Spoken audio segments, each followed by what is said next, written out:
Bismillahirrahmanirrahim. Assalamualaikum warahmatullahi wabarakatuh. Alhamdulillah nahmaduhu wa nasta'inuhu wa nastaghfiruh wa na'udzu billahi min shururi anfusina wa sayyiati a'malina. Man yahdihillahu fala mudilla lahu wa man yudlil falan tajida lahu waliyyan murshida. Wa ashhadu an la ilaha illallah wahdahu la sharika lahu wa ashhadu anna Muhammadan 'abduhu wa rasuluh. اللهم صل وسلم وبارك على نبينا محمد وعلى آله وصحبه وسلم تسليما مزيدا وبعد إخواني وأخواتي في الدين عزكم الله. Bapak-bapak, ibu-ibu, saudara-saudari sekalian, jamaah salat maghrib Masjid Al-Mujahidin yang dimuliakan oleh Allah Subhanahu wa taala. Alhamdulillah, kembali kita bersyukur kepada Allah atas nikmat yang Allah berikan kepada kita, nikmat iman, nikmat Islam, nikmat kesehatan, kemudahan, dan berbagai macam nikmat yang Allah berikan kepada kita. Semoga dengan semua nikmat tersebut akan menjadikan diri kita ini bisa semakin bersyukur kepada Allah Subhanahu wa taala ya rabbal alamin. Ikhwani wa akhwati fid din, azzakumullah. Diriwayatkan dalam sebuah hadis bahwasanya pada suatu hari Nabi sallallahu alaihi wasallam ini sedang tidur, dan di dalam tidur beliau tersebut beliau pun bermimpi. Sebagaimana diriwayatkan dalam hadis tersebut, di dalam mimpi itu ada yang berkata kepada beliau sallallahu alaihi wasallam. Seperti apa perkataannya? Ya Muhammad, idza sallaita, wahai Muhammad sallallahu alaihi wasallam, idza sallaita, kalau engkau telah mengerjakan salat, selesai mengerjakan salat, faqul, maka katakan, Allahumma inni as'aluka fi'lal khairat wa tarkal munkarat.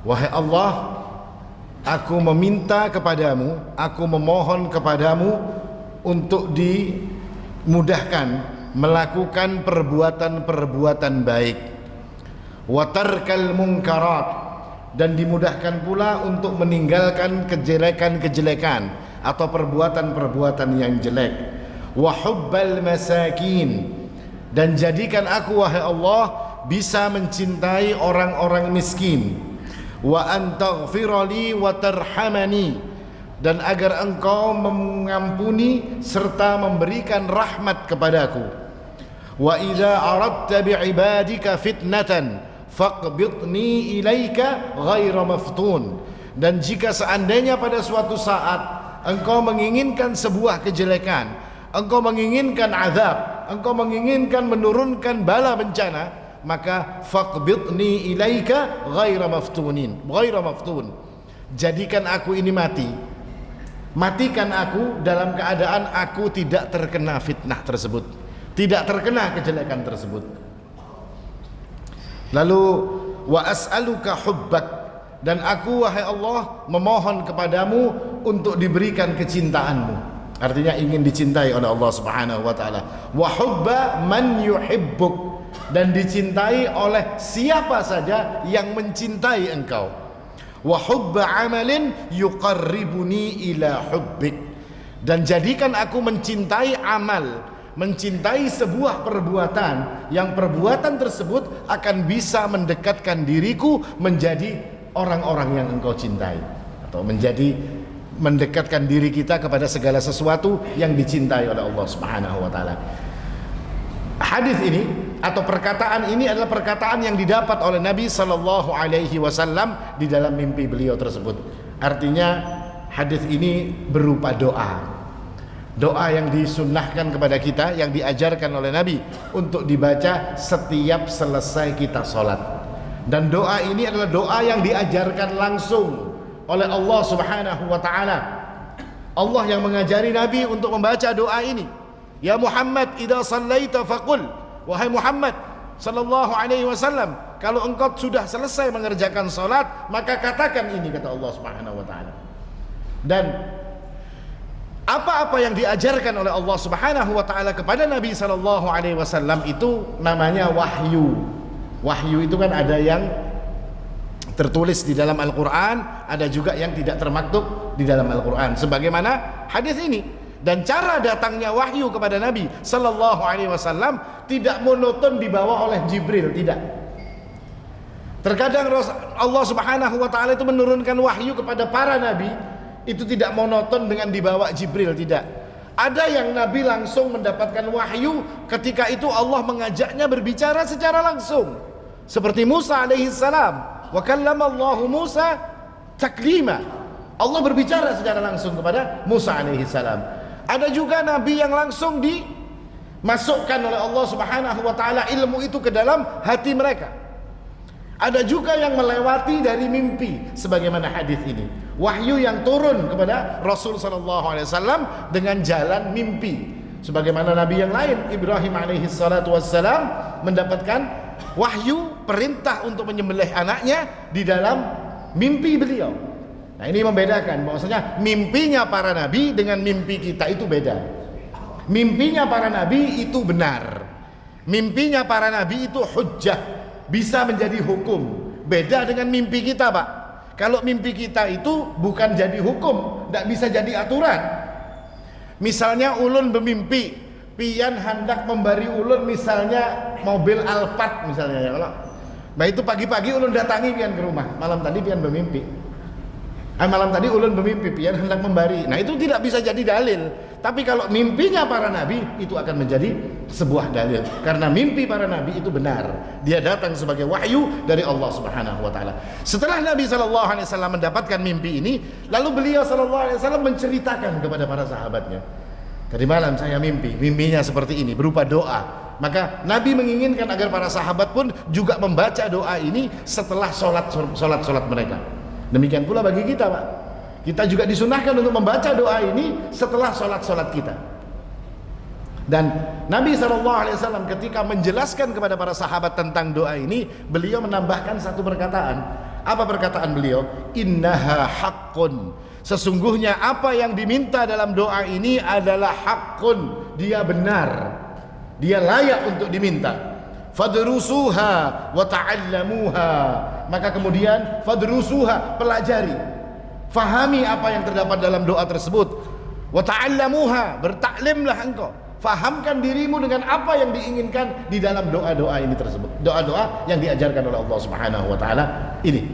Artinya kita ini disuruh oleh Nabi untuk faham dengan apa yang kita minta. Karena kadang-kadang hari ini kan, Pak, orang-orang itu kadang-kadang berdoa tapi kada tahu yang diminta apa. Amin, amin, amin, amin, amin. Setelah kasih sudah makanannya keluarkan ya. Kalau amin, amin terus. Doa harus faham apa yang kita minta kepada Allah Subhanahu wa taala. Karena doa itu adalah ibadah kita kepada Allah. Ad-du'a'u huwal ibadah. Doa itu ibadah, dan ibadah tidak layak diberikan kepada selain Allah Subhanahu wa taala. Dan ibadah itu dan doa ini merupakan sebuah ibadah yang menunjukkan bahwasanya diri kita ini lemah. Diri kita tidak punya kemampuan. Diri kita tidak bisa mewujudkan angan-angan kita, keinginan kita tanpa bantuan Allah Subhanahu wa taala. Lalu kalau sudah minta bantuan kepada Allah tanpa kita faham apa yang diminta. Kita ini minta bantuan lawan orang aja sambil Pak, apa jar ulangi kami ini papandir apa? Kada faham apa yang dipandirakan. Demikian pula kita kepada Allah. Ketika kita berdoa hendaknya difahami apa yang dimaksud dalam doa-doa kita ini. Karena ketika orang itu berdoa dan dia faham dengan doa yang dia katakan, maka insya Allah doanya itu akan lebih ikhlas. Doanya itu akan lebih benar-benar menjadikan hatinya terikat dengan doa tersebut. Karena salah satu syarat daripada dikabulkannya doa adalah ketika orang-orang itu berdoa dalam keadaan hati mereka tidak lalai. Bagaimana mungkin orang hatinya tidak akan lalai kalau dia sendiri tidak ngerti dengan doa yang dia minta. Tapi kalau doanya dia paham, maka dia meminta itu dengan benar-benar, dengan sungguh-sungguh, sehingga itu menjadi salah satu sebab, kata Nabi SAW, doa-doa akan dikabulkan oleh Allah Subhanahu wa taala. Dan doa ini, Pak, ini doa khusus, doa yang bersumber dari wahyunya Allah Subhanahu wa taala. Ini doa yang khusus, dan di dalam doa ini terkumpul semua kebaikan yang ada di dunia dan kebaikan-kebaikan yang ada di akhirat. Dan doa seperti ini disebut oleh para ulama sebagai jami'ud du'a, ad-jawami'ud du'a, doa yang mengumpulkan semuanya. Dan Rasul SAW itu suka dengan doa yang seperti ini. Artinya doanya itu satu tapi mencakup berbagai hal. Seperti misalnya Kalau istilah kita itu apa? Doa sapu jagat jar kita. Doanya sedikit tapi nang diminta semunyaan. Ya doa ini termasuk seperti itu. Ini termasuk doa sapu jagat dan ini dicintai oleh Nabi SAW. Rasul SAW mengatakan, atau Nabi SAW diriwayatkan, karena Nabi SAW yastahibbul jawami'a minad du'a wa yada'a ma siwa dhalik. Bahwasanya Nabi SAW itu menyukai doa yang majmu', doa yang mencakup segala hal. Wa yada'a siwa dhalik. Dan Nabi kemudian kalau sudah dapat doa seperti ini, biasanya beliau tinggalkan doa-doa yang terperinci-perinci itu ditinggalkan, lalu beliau menuju kepada doa yang jawami' ini tadi, doa yang mencakup segala hal. Nah ini diajarkan kepada kita oleh Nabi SAW, dan ini dipakai atau dipraktekannya adalah setelah kita melaksanakan salat-salat kita. Lalu ketika doa ini dikatakan sebagai jawami'ud doa, doa ini dikatakan doa yang khusus. Apa gerangan isi daripada doa ini? Yang pertama adalah dari doa ini adalah kita meminta kepada Allah Subhanahu wa taala untuk dimudahkan melakukan semua kebaikan dan dimudahkan pula untuk meninggalkan semua kemungkaran. Allahumma inni as'aluka fi'lal khairat wa tarkal munkarat. Wahai Allah, aku meminta kepadamu untuk dimudahkan melakukan berbagai macam kebaikan dan dimudahkan pula untuk meninggalkan semua kemungkaran. Karena sesungguhnya Pak, kita ini tidak akan mampu untuk melakukan segala macam kebaikan. Kita tidak akan mampu untuk meninggalkan semua kemungkaran kecuali mendapatkan kemudahan dari Allah Subhanahu wa taala. Antum mau mengandalkan badan antum yang besar, kuat, ototnya banyak. Kalau Allah tidak akan memberikan kemudahan, maka antum tidak akan mampu untuk melakukan puasa. Tidak akan mampu. Orang badannya kurus Pak. Sahabat-sahabat Rasulullah Sallallahu Alaihi Wasallam banyak yang badan mereka itu kecil. Tinggi mereka tidak seberapa tinggi, badannya kecil, dagingnya sedikit, tulangnya kecil. Tapi ketika Allah memberikan kemudahan kepada mereka untuk bisa berperang di jalan Allah Subhanahu wa taala, si kecil ini seperti singa Pak. Dia terbang ke sana kemari untuk menebas leher-leher orang-orang Quraisy pada saat itu. Siapa yang memberi mereka kemudahan? Allah Subhanahu wa taala. Karena tidak mungkin semua perbuatan baik yang kita lakukan pada hari ini tidak akan mungkin bisa kita jalankan kecuali dengan kemudahan Allah Subhanahu wa taala. Maka jangan pernah merasa bangga. Jangan pernah merasa sombong kalau bisa melakukan segala sesuatu. Tidak. Bukan, itu karena Allah. Karena Allah memberikan kemudahan kepada kita. Demikian pula sebaliknya.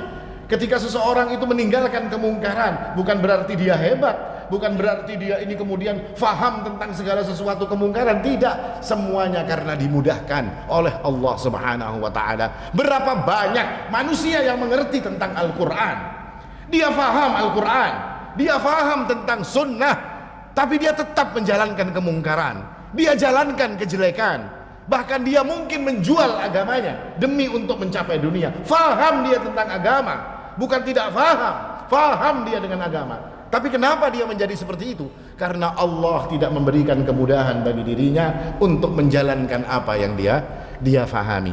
Ini salah satu permintaan yang kita minta, dimudahkan untuk mencapai kebaikan dan dimudahkan untuk meninggalkan semua kemungkaran. Dan ketika seorang manusia, seorang hamba mudah di dalam melakukan kebaikan, mudah di dalam meninggalkan kemungkaran, itu jadi jalan Pak. Jalan untuk apa? Untuk mendekatkan diri kita kepada Allah Subhanahu wa taala. Karena jalan untuk menuju kepada Allah itu dengan kebaikan dan dengan meninggalkan semua kemungkaran. Karena ketika manusia sudah bisa mendekatkan dirinya kepada Allah Subhanahu wa taala, maka pada saat itu pula dia mendapatkan kebaikan yang banyak. Mendapatkan kebaikan dunianya dan mendapatkan kebaikan akhiratnya. Bahkan dalam sebuah hadis dikatakan, ketika Allah Subhanahu wa taala berfirman dalam sebuah hadis qudsi bahwasanya seorang hamba itu senantiasa mengerjakan perbuatan yang diwajibkan kepada mereka. Lalu kemudian mereka pun menambahnya lagi dengan pekerjaan-pekerjaan yang bernilai sunnah. Maka setelah mereka melakukan yang wajib, mereka tambah dengan semuanya itu yang sunnah. Maka setelah orang ini mudah dalam melakukan yang wajib, mudah dalam melakukan yang sunnah, meninggalkan semua kebaikan, maka Allah Subhanahu wa taala mengatakan semua yang dia lakukan, Setelah itu semua perbuatan yang dia lakukan itu dalam keadaan diridhai dan dicintai oleh Allah Subhanahu wa taala. Makanya sampai pian mungkin pernah mendengar hadis, wa idza ahbabtuhu kuntu sam'ahu alladhi yasma'u bih. Kalau aku sudah cinta kepada hamba, sudah ridha kepada seorang hamba, maka pendengaran yang dia pakai itu adalah pendengaranku, kata Allah Subhanahu wa taala. Ya kan? Atau wa basarahu alladhi yubsiru bih, atau penglihatannya pun itu penglihatanku, kata Allah. Wa yadahu allati yabtishu biha, tangannya pun juga tanganku, kata Allah. Dan kakinya pun warijlahu allati yamshi biha, dan kakinya yang dia berjalan dengan kakinya tersebut itu kakiku, kata Allah. Tapi jangan dimaknai secara letterlek, Pak lah. Maknanya bukan seperti itu. Maknanya ini bahwasanya ketika orang ini sudah mengerjakan sesuatu yang diwajibkan oleh Allah, ditambahnya dengan perkara-perkara yang sunnah, maka orang ini menjadi orang-orang yang dekat dengan Allah, menjadi orang-orang yang dicintai oleh Allah Subhanahu wa taala. Maka Allah mengatakan pendengarannya pendengaranku. Maknanya apa? Dia tidak akan mendengarkan segala sesuatu kecuali yang dia dengarkan itu diridhai oleh Allah Subhanahu wa taala. Dia tidak mau mendengarkan sesuatu yang mungkar. Dia tidak mau mendengarkan sesuatu yang akan merusakkan agamanya. Dia tidak akan melakukan itu. Wa basarahu alladhi yubsiru bih, dan penglihatannya adalah penglihatanku. Maknanya apa? Apa yang dia lihat adalah segala sesuatu yang Allah Subhanahu wa taala ridha untuk melihatnya. Dia tidak akan mungkin melihat sesuatu yang mungkar. Dia tidak akan mungkin mau melihat aurat wanita yang bukan mahramnya. Dia tidak akan mungkin melihat segala sesuatu yang diharamkan bagi diri kita untuk melihatnya. Demikian pula tangannya akan memegang, akan berbuat segala sesuatu yang dibolehkan oleh Allah. Demikian pula kakinya akan berjalan menuju kepada sesuatu yang diridhai oleh Allah Subhanahu wa taala. Kenapa sampai Allah menjadikan seperti itu? Karena orang-orang ini adalah orang-orang yang Allah mudahkan bagi mereka untuk mengerjakan perbuatan-perbuatan baik, dan Allah mudahkan bagi mereka untuk meninggalkan perbuatan-perbuatan yang mungkar. Nah, ini salah satu manfaat ketika kita ini meminta kebaikan kepada Allah Subhanahu wa taala. Kemudian manfaat yang lain ketika kita ini minta kepada Allah untuk diberikan kebaikan, mudah di dalam menjalankan kebaikan dan mudah di dalam meninggalkan kemungkaran. Kemudahan yang Allah berikan ini akan jadi sebuah tabungan untuk kita nanti, Pak. Kita ini nanti kalau bertemu dengan Allah Subhanahu wa taala, yang ditanyakan Allah itu apa sih? Yang akan menjadikan diri kita selamat? Kebaikan, kesolehan, al-khairat, yang akan menjadikan diri kita itu selamat, akan dapat kebaikan itu karena al-khairat, karena kebaikan-kebaikan. Dan orang yang dimudahkan melakukan kebaikan, maka tabungannya kayaknya insya Allah akan banyak di sisi Allah Subhanahu wa ta'ala. Dan dengan tabungan itulah dia akan pancing ridhonya Allah untuk memasukkan dirinya ke dalam surganya Allah Subhanahu wa ta'ala. Kita semua ingin seperti ini, Pak. Karena Allah juga mengatakan, wal baqiyatus salihatu khairun 'inda rabbika thawaban wa khairun amala. Dan wal baqiyatus salihat, yang tetap, yang akan selalu ada, yang akan diperhitungkan oleh Allah Subhanahu wa taala adalah as-salihat, yang baik-baik, al-khairat, yang baik-baik saja, yang akan tetap. Semua akan kita tinggalkan, semua tidak akan diperhitungkan oleh Allah Subhanahu wa taala illa al-khairat, kecuali kebaikan-kebaikan yang kita lakukan. Ini akan menjadi apa, kata Allah?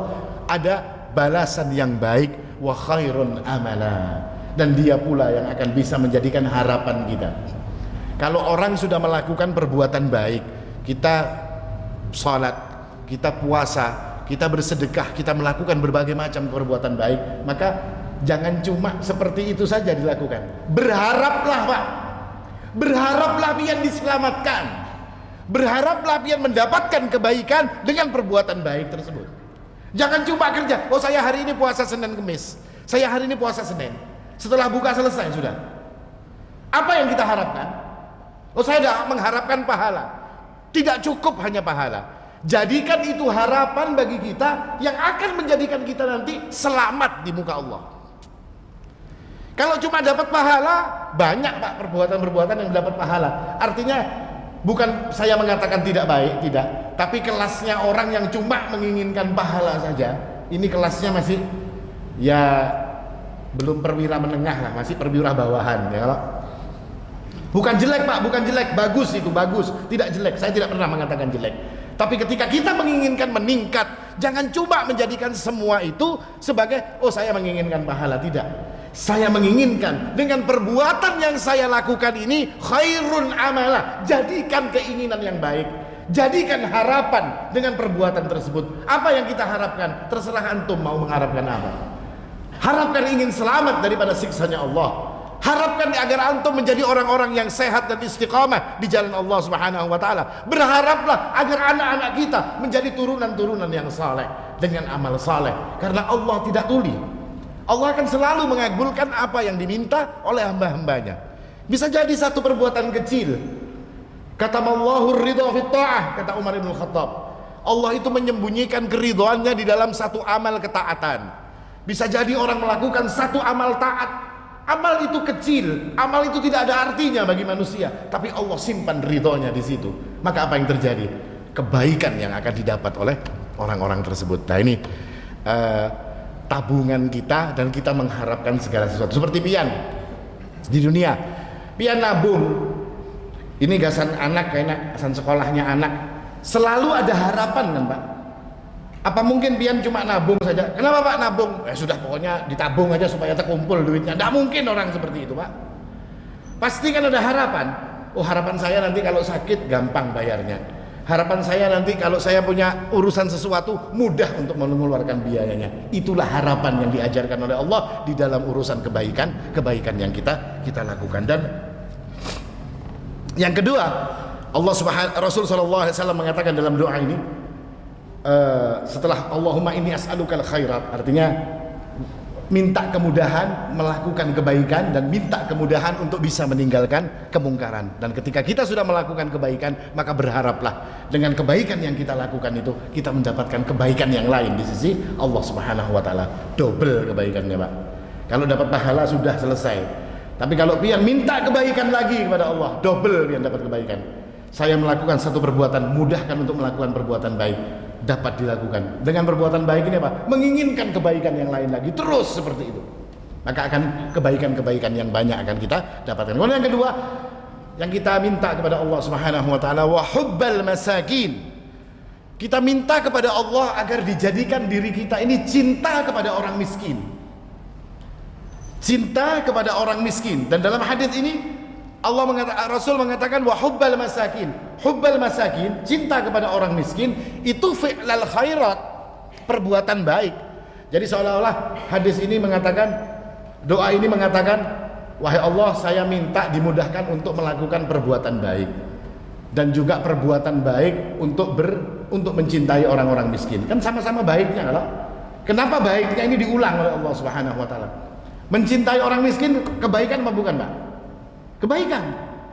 Tapi kenapa diulang lagi oleh Allah Subhanahu wa taala? Untuk menunjukkan bahwasanya kebaikan yang bernama mencintai orang miskin itu kedudukannya luar biasa di sisi Allah Subhanahu wa taala. Kalau dalam istilah ini namanya atful khas ilal am. Menggandengkan yang khusus kepada yang umum. Kalau khusus digandengkan kepada yang umum, itu untuk menunjukkan bahwasanya yang digandengkan ini tadi mempunyai kedudukan yang luar biasa. Contohnya begini Pak, tanazzalul malaikatu warruh. Pada malam Lailatul Qadar itu turunlah para malaikat berduyun-duyun, dan juga siapa? Tanazzalul malaikatu warruh. Siapa ruh? Jibril alaihi salam. Kalau misalnya ditulis seperti ini Pak, tanazzalul malaikah, malaikat turun berduyun-duyun. Jibril kira-kira umpat kada Pak? Hah? Umpat Pak, Jibril itu malaikat. Sudah dikatakan seperti itu, sudah Jibril pasti ikut. Waja'a rabbuka wal ma'a, atau waji'a yaumaidin, ada yang di ayat amma yatasaalun itu. Yauma yaqumur ruhu wal malaikatu, ketika berbangkit semua ruh, Jibril dan para malaikat. Disebut malaikat ya sudah, Jibril ikut. Tapi kenapa disebut seperti ini oleh Allah? Untuk menunjukkan kedudukan Jibril itu beda dengan kedudukan malaikat yang lain. Jibril punya kedudukan yang lebih tinggi. Hadis ini kita jadi paham bahwasanya fi'lal khairat, kebaikan itu banyak, tapi kebaikan yang berupa mencintai orang miskin itu kebaikan yang punya kedudukan yang lebih tinggi. Nah, kenapa Pak lebih tinggi? Karena mencintai orang miskin itu adalah cinta yang paling ikhlas. Cinta yang paling ikhlas. Pian kalau mencintai orang miskin, nang pian harap apa? Mengharap diangkat jabatan pian. Inya miskin, Pak. Mengharap dia memberikan sesuatu kepada kita. Dia miskin, dia yang minta kepada kita. Makanya dikatakan oleh para ulama, cinta kepada orang miskin itu adalah semulia-mulianya kecintaan. Karena ketika kita cinta kepada orang kaya, kita cinta kepada orang yang punya kedudukan, apa kira-kira yang kita inginkan dengan cinta kepada mereka? Kita ingin mungkin dapat proyeknya, kita mungkin ingin dapat jabatannya, dapat promosinya, dapat endorse-nya mungkin, ya kan? Tapi kalau cinta kepada orang miskin, tidak ada yang diinginkan kecuali apa? Kecuali ridhonya Allah Subhanahu wa ta'ala. Dan ini susah karena kita ini tidak cinta kepada orang miskin, Mbak. Kita ini agak tidak suka dengan orang miskin. Yang kita cinta ini orang-orang kaya. Saya tidak mengatakan kalau cinta dengan orang kaya berarti kada ikhlas, kada lah, Pak. Tapi ada kemungkinan ketika kita mencintai sesuatu yang berlebih, itu adalah ada kehendak-kehendak lain yang kita inginkan. Tapi cinta kepada orang miskin tidak akan mungkin didapat kecuali oleh orang-orang yang menginginkan kebaikan di sisi Allah Subhanahu wa ta'ala. Makanya Allah Subhanahu wa ta'ala itu ketika berbicara tentang orang miskin, Allah itu mengecam orang yang berbuat baik kepada orang yang berbuat jelek kepada orang-orang miskin. Dalam surat Al-Ma'un Allah mengatakan wala yahuddu ala ta'amil miskin, dan orang-orang yang tidak menganjurkan untuk memberikan makan kepada orang miskin. Mereka miskin, mereka tidak bisa makan, mereka susah untuk makan, tapi ada orang-orang yang tidak mau menganjurkannya. Ada orang-orang yang menahan tangannya untuk memberikan kepada orang-orang seperti ini. Orang-orang ini, kata Allah Subhanahu wa ta'ala, dikatakan sebagai orang yang mendustakan agama. Kenapa dikatakan mendustakan agama? Karena agama menyuruh untuk ini. Agama suruh untuk memperhatikan orang miskin, tapi ketika dia lalai kepada orang miskin, maka dia dikatakan mendustakan agama Allah Subhanahu wa ta'ala. Dan orang-orang ini diancam oleh Allah dengan apa? Wailun yauma idzin lil mukadzibin. Para pendusta-pendusta agama ini tadi, orang yang mendustakan agama Allah, maka mereka akan mendapatkan wail, kecelakaan. Wail ini juga bermakna apa? Satu lembah di dalam neraka jahanam. Lembah yang sangat panas, yang jahanam sendiri tidak senang kalau wail ini ada di dalam perutnya. Jadi kayak pian misalnya, dalam perut pian kemasukan gergaji misalnya. Nah, kata ketujuh kita ada gergaji dalam perut kita ini. Wail itu seperti itu, jahanam tidak suka ketika wail itu berada di dalam perutnya jahanam. Dan Rasul sallallahu alaihi wasallam adalah contoh bagi kita bagaimana cara kita ini memperlakukan atau mencintai orang miskin. Bahkan Nabi itu bukan hanya cinta kepada orang miskin, Pak. Pian kalau mendengar doa beliau ini, pian mungkin kada wani berdoa kayak ini. Apa doa Nabi? Allahumma ahyini miskina wa amitni miskina wahsyurni fi zumratil masakin. Wahai Allah, hidupkan aku dalam keadaan miskin. Mau, Pak? Antum mau? Ya, kalau kenapa sampai Nabi seperti ini? Begitu cintanya beliau kepada orang miskin. Ahyini miskina, wahai Allah, hidupkan aku dalam keadaan miskin. Wa amitni miskina, dan matikan aku dalam keadaan miskin. Wahsyurni fi zubratil masakin, dan bangkitkan aku nanti berkumpul rombongan orang-orang miskin. Ada orang wani berdoa kayak ini, Pak? Wani baji berdoa kayak ini. Kita tidak berani doa seperti ini. Kada berani karena mungkin pian kada tahu lagi maksudnya Rasulullah ini apa. Maksudnya itu bukan disuruh miskin, Pak. Ya, kalau mungkin Nabi SAW berani untuk menjadi miskin, kalau kita kada wani, ya kalau. Maka para ulama menjelaskan maknanya ditakwil. Takwilnya itu apa? Disuruh kita ini minta ketawaduan. Artinya mungkin kita ini kaya, ya kan? Kaya, kita punya segala macam, tapi ahyini miskina, hidupkan aku bersama bisa kumpul dengan baik dengan orang-orang miskin. Kan kadang-kadang kan hari ini kan kita beda, Pak. Kalau yang miskin yang datang sama akan abah sakit kepala, ya kan? Kalau yang orang berduit yang datang biar sakit kepala bepadah waras, dibalik dengan kita ini, Pak. Ahyini miskinan wa amitni miskina, dan matikan aku dalam keadaan miskin. Maksudnya apa? Ya matikan tawadhu. Sikap hidup dan matiku ini bersama orang-orang miskin, kata Nabi SAW. Maksudnya seperti itu. Lalu bangkitkan aku bersama orang-orang miskin. Kenapa Pak minta dibangkitkan bersama dengan orang-orang miskin? Dibangkitkan dengan orang-orang miskin ini paling nyaman Pak. Kenapa paling nyaman? Administrasinya kayaknya simple. Hendak masuk neraka, hendak masuk surga ini administrasinya gampang. Kenapa? Karena si miskin ini kada baisi harta nang hendak dihitung. Ya kalau yang satu kan ada 1, 2, 3, 4 ya, kalau ya kan macam-macam yang dihitung oleh Allah Subhanahu wa taala. Ini ada nang kada baisi. Apanya yang hendak dihitung? Harta kada baisi. Wahai Allah, kami ini hidup dalam keadaan miskin. Kami selalu miskin. Kami mati dalam keadaan miskin. Harta apa yang akan dihitung oleh Allah Subhanahu wa taala? Nah, makanya apa maksudnya? Dikumpulkan bersama orang miskin, mudahkan bagi kami ini untuk di dalam perhitungan hari kiamat itu minta agar kita ini dimudahkan oleh Allah Subhanahu wa taala. Nah, ini cinta kepada orang miskin. Bahkan wasiat Rasul itu untuk dekat dengan orang miskin itu banyak. Beliau pernah berwasiat kepada Ibunda Aisyah radhiyallahu anha. Apa kata beliau? Secara khusus Nabi mengatakan kepada Ummul Mukminin, "Ya Aisyah, ahibbil masakin wa qarribihim fa innallaha yuqarribuki yaumal qiyamah." Wahai Aisyah, cintailah orang-orang miskin, wa qarribihim, dekatlah engkau dengan orang miskin, perhatikan keadaan mereka. Karena kata Nabi SAW, fa innallaha yuqarribuki, karena Allah Subhanahu wa taala akan mendekatkan dirimu kepada Allah Subhanahu wa taala nanti pada hari kiamat. Apa sebabnya? Karena dia dekat dengan orang-orang miskin. Bahkan Nabi mengatakan kepada Abu Dzar Al-Ghifari, ada beberapa wasiat yang disampaikan. Di antara wasiat Nabi SAW adalah bihubbil masakin wa an adnuwa minhum, untuk cinta kepada orang miskin dan dekat kepada mereka. Itu wasiat Nabi sallallahu alaihi wasallam. Tapi ya itu tadi Pak, kadang-kadang wasiat-wasiat nang kayak ini kita, ya terus terang ini kelemahan kita.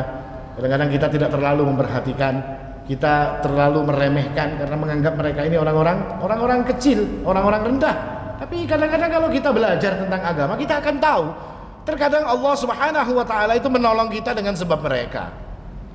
Allah tidak turunkan bala ke dunia ini kadang-kadang sebab orang-orang miskin ini Pak. Kalau orang kayanya banyak maksiatnya sudah, maksiatnya luar biasa, membangkang kepada Allah. Tapi orang-orang miskin terkadang mereka tidak mampu untuk melakukan seperti itu, dan mereka hanya mengangkat tangan mereka untuk mendapatkan kebaikan dari Allah. Kadang-kadang mereka yang menyelamatkan diri-diri kita ini. Makanya Allah Subhanahu wa taala menjadikan salah satu sebab masuk dalam surganya Allah adalah ketika orang itu dekat dengan orang-orang miskin. Allah katakan, wa yut'imuna at-ta'ama 'ala hubbihi miskinan wa yatiman wa asira. Dan yang salah satu jadi sebab masuk surga dalam kedudukan menjadi seorang al-abrar, kedudukan yang tinggi ini di surganya Allah adalah orang-orang yang wa yut'imuna at-ta'ama 'ala hubbihi, memberikan makanan kesukaan mereka kepada siapa? Miskina, kepada orang miskin, wa yatiman, kepada anak-anak yatim, wa asira, kepada para tawanan perang. Ini salah satu sebab Allah akan jadikan masuk ke dalam surganya Allah Subhanahu wa taala. Ini doa yang kedua atau kalimat yang kedua dalam doa tersebut. Kalimat yang ketiga adalah wa antaghfirli wa tarhamani. Kita memohon kepada Allah agar Allah memberikan kepada kita ini ampunan dan rahmat. Artinya permintaan akan ampunan dan rahmat ini mencakup kebaikan di dunia dan di akhirat. Yang kita inginkan ya ini dua ini Pak. Hidup ini ya ingin ininya ini, yang kita inginkan ya dua perkara ini. Ampunan dan rahmatnya Allah. Karena orang yang mendapatkan ampunan itu orang yang mana Pak? Orang yang bebas dari siksa api neraka, itu berarti mereka mendapatkan ampunan. Lalu orang yang mendapatkan rahmat itu yang mana? Orang yang mendapatkan rahmat itu orang yang masuk surganya Allah. Diampuni, dimasukkan surga. Makanya Allah mengatakan apa? Faman zuhziha 'anil nar wa udkhilal jannah faqad faz. Orang yang dibebaskan daripada siksa api neraka, diampuni dari azab Allah, dihilangkan azab untuk dirinya, dibebaskan daripada azab nerakanya Allah Subhanahu wa taala, lalu mendapatkan rahmat, wa udkhilal jannah, dimasukkan dia ke dalam surga. Apa kata Allah? Faqad faz. Orang ini sudah sukses. Jadi sukses bagi seorang mukmin itu ayat ini, Pak. Faman zuhziha 'anil nar wa udkhilal jannah faqad faz. Kesuksesan bagi seorang mukmin itu adalah ketika dia terbebas daripada siksa api neraka dan dia masuk ke dalam surganya Allah Subhanahu wa taala. Karena makna makna daripada ampunan adalah dibebaskan dari siksa, dan makna rahmat adalah dimasukkan ke dalam surga. Bahkan Allah menyuruh, yang disuruhnya kepada kita ya dua hal ini, Pak. Mungkin antum sering dengar ayatnya, sabiqu ila maghfiratin min rabbikum wa jannah. Ya kan? Sabiqu itu Pak, musabaqah. Disuruh musabaqah. Apa musabaqah, Pak? Apa musabaqah itu? Perlombaan. Disuruh berlomba gitu. Berlomba-lomba kata Allah. Jangan musabaqah, tilawatil Quran aja, tapi musabaqahnya apa? Sabiqu ila maghfiratin min rabbikum wa jannah. Bermusabaqahlah, berlombalah kalian untuk mencapai ampunan Allah dan surganya Allah. Artinya disuruh mencari ampunan dan mencari rahmatnya Allah Subhanahu wa taala. Ini kita yang disuruh. Karena lomba yang paling fair ya ini, Pak. Lomba yang paling menyenangkan, kita membawai orang supaya menang semuanya, ya kan? Kalau lomba yang lain kan pian hendak orangnya kalah. Kalau kayak semalam lomba gerak jalan di Muhammadiyah cabang berapa itu, pian hendak semuanya menang lah kira-kira. Ada kalau hendak antum aja kan yang menang, pian karena dapat umroh, ya kalau bini pian yang dapat apalagi hadiahnya semalam itu, ya kan? Bini pian yang dapat mobil, ya kan? Anak pian yang dapat sepeda motor, ya kan? Cucu pian yang dapat kulkas, dapat sepeda listrik. Hendaknya kan kayak itu berataan. Tapi kalau perlombaan kepada ampunan dan surganya Allah, kita ingin semua kita inginkan untuk apa? Untuk masuk ke dalam surganya Allah Subhanahu wa taala. Ini salah satu makna daripada doa ini tadi. Ini kita singkat saja, Pak lah. Dan makna yang lain adalah kita ini minta ditutupi oleh Allah Subhanahu wa taala dosa-dosa kita. Artinya kita minta ampunan, kita minta rahmat, itu salah satunya adalah Allah tutupi dosa-dosa kita, Pak. Karena dosa itu aurat, Pak. Dosa itu aurat.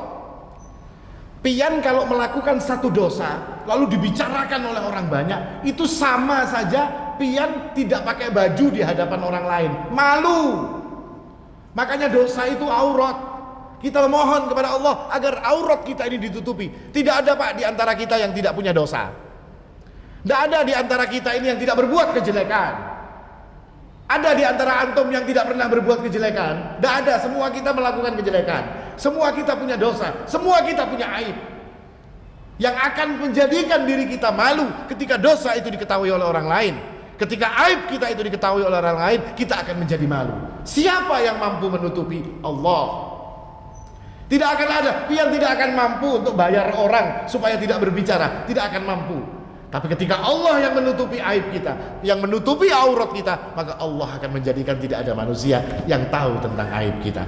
Maka untuk itu, apa maksudnya? Supaya kita gampang di dalam bertaubat kepada Allah Subhanahu wa taala. Kemudian yang lain, Pak, kita singkat sedikit. Wa idza aradta bi'ibadika fitnatan faqbidni ilaika ghaira maftun. Kalau engkau menginginkan pada hambamu ini fitnah. Maksudnya fitnah ini apa? Fitnah ini segala sesuatu yang merusakkan agama, yang merusakkan pengetahuan kita tentang Allah. Ada fitnah yang seperti itu, entah itu syahwat, entah itu syubhat. Daripada kita kena fitnah, lebih baik kita mati. Contohnya di fitnah yang dimaksud ini fitnah khusus, Pak ya. Fitnah yang akan membahayakan agama kita. Daripada saya kok kalau kena ini, kalau fitnah ini datang, kira-kira saya tidak mampu, bisa kafir saya ini. Daripada saya kafir, mending saya mati. Seperti kejadian di Spanyol, Pak, zaman dulu. Itu kaum muslimin ditangkap, diberi 3 pilihan. Murtad, dibunuh, atau pergi dari negeri Spanyol. 3 pilihan diberikan kepada mereka. Kalau mereka pergi dari negeri Spanyol, sudah tidak ada jaminan lagi. Di tengah jalan dimatiinya juga. Berat fitnah ini. Kalau orang yang sayang hidup, ya sudah, saya jadi kafir saja supaya tidak dibunuh. Dan banyak yang terjadi yang seperti itu. Nah, kita tidak ingin kita diberikan pertanyaan seperti itu oleh musuh-musuh Allah. Mau kafir atau mau mati? Bingung kita menjawab. Hendak mati, kalau mati bina ngalih ya Allah, di rumah banyak lagi tanggungan, kekanakan halus-halus ya Allah.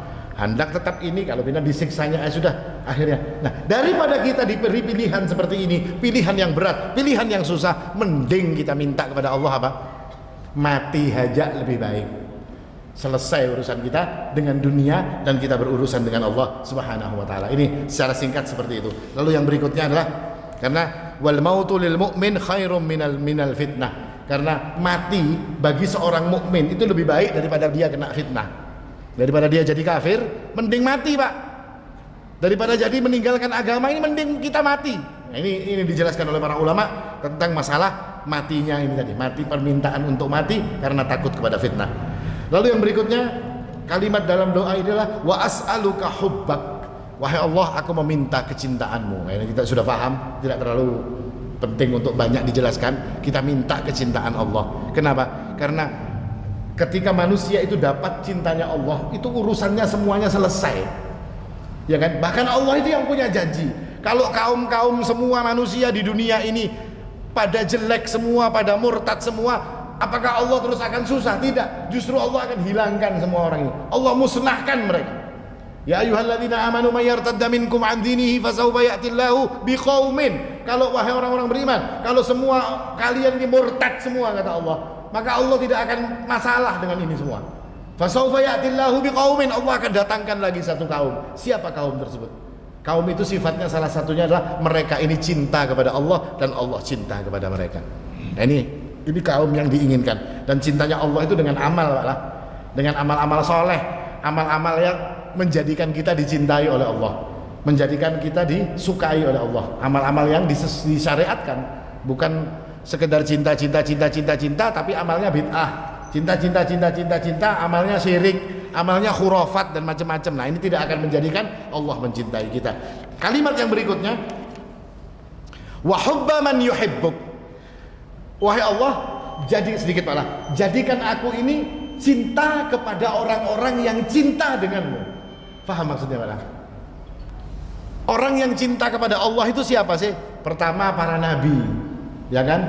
Lalu syuhada, wassalihin, ya kan? Orang-orang yang soleh. Orang-orang soleh itu cinta mereka kepada Allah. Yang kita minta apa? Kita minta agar orang soleh itu cinta kepada kita, Pak.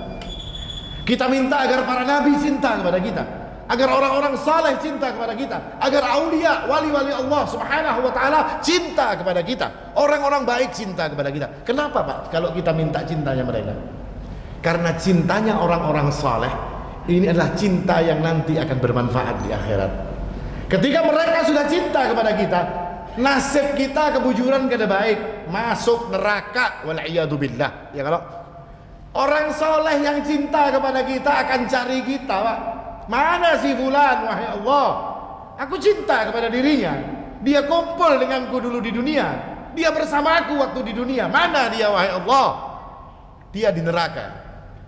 Mereka akan minta kepada Allah, keluarkan dia, wahai Allah. Ambil orang ini daripada neraka dan kumpulkan bersama dengan kami. Ini kalau cinta karena Allah Subhanahu wa taala, Pak. Tapi kalau cinta yang bukan karena Allah, cintanya karena partai. Antum Muhammadiyah. Oh, karena antum Muhammadiyah jadi ana cinta kepada antum. Oh enggak, saya Nahdlatul Ulama misalnya. Oh enggak, ana enggak cinta sama antum. Nah, ini cinta-cinta yang seperti ini tidak boleh. Kenapa? Karena Allah sendiri yang mengatakan al-akhillau yauma idzin ba'duhum li ba'din adu. Orang yang saling mencintai karena selain daripada Allah, bukan karena Allah, bukan karena agamanya, bukan karena sama-sama mempunyai Rasul bernama Muhammad sallallahu alaihi wasallam. Cintanya bukan karena itu, karena golongan, karena partai, karena ormas, karena ini, karena itu dan segala macam. Apa kata Allah? Ba'duhum li ba'din adu. Pada hari kiamat mereka saling bermusuhan, saling cela antara yang satu dengan yang lain. Yang satu masuk neraka, masukkan dia dalam neraka, wahai Allah, yang penting saya selamat. Yang satu ngomong lagi, jangan wahai Allah, inya aja yang masukkan, yang penting ulun selamat. Beda kan Pak? Kalau cinta dengan sesama, karena Allah Subhanahu wa taala, satu masuk neraka, yang satu akan membela agar yang dicintainya itu keluar dari api neraka. Ini kalimat yang ke-6. Yang terakhir sedikit, wa hubba amalin yuqarribuni ila hubbik. Dan kita minta kepada Allah untuk dijadikan cinta kepada amal-amal soleh. Kalau orang itu tidak dicintakan oleh Allah dengan amal soleh, ya kada ketujuhnya Pak, ngalih ya hendak beramal. Kenapa? Kada ketujuh kalau lawan amal soleh. Apalagi amal solehnya berkaitan dengan harta, waduh tambah berat ini. Ya kalau, tapi kalau sudah dijadikan cinta, maka Allah akan menjadikan kita dekat kepada Allah dengan melalui perantaraan amal-amal soleh tersebut. Kira-kira ini secara singkat. Mudah-mudahan bermanfaat. Aqulu qouli hadza wal haqqu 'indallah. Subhanakallahumma bihamdik, asyhadu an la ilaha illa anta astaghfiruka wa atubu ilaik. Assalamu alaikum warahmatullahi wabarakatuh.